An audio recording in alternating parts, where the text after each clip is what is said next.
На што се должи воздржаноста на Венко Филипче откако неговиот пратеник Митко Трајчуловски вчера за 24 анализа најави дека во игра на бихачка е напуштање на собранието и протести, откако власта во законодавниот дом и покрај заканата на СДСМ дека нема да учествува во работната група за изборниот законник, не се откажа од укинувањето на пржинската влада последните парламентарни избори.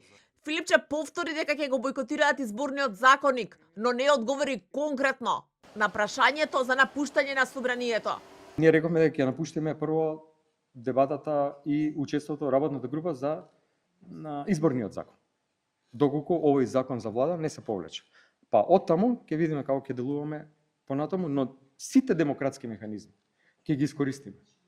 Пратеникот на СДСМ пак Митко Трајчуловски вчера во 24 анализа беше јасен и конкретен дека на масата во СДСМ се и бојкот на законодавниот дом и протести. Значи институционалност, начин на реагирање во рамките на собранието согласно деловникот, правилата и така натаму, а доколку и тоа не е можно во одредени околности, тоа е во институционално, тоа значи начин на делување надвор од институциите. Напуштање на собрание. Меѓу другото и тоа стои на маса како опција, меѓутоа се е рефлексија на потезите кои ги носи власта.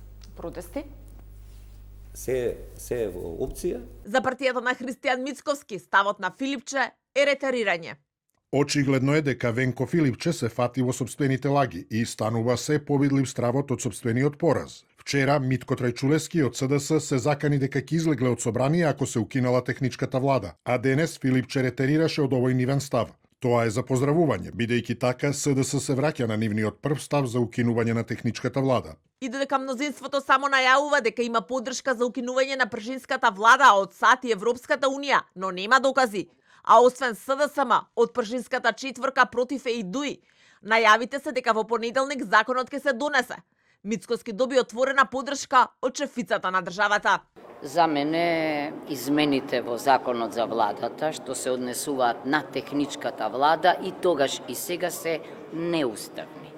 Имено во самиот законски текст има одредба дека техничката влада ќе функционира во 2016 година.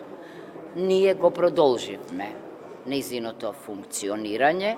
Пржинската влада е дел од договорот меѓу Зоран Заев и Никола Груевски во Пржино во 2015-тата за фери демократски избори.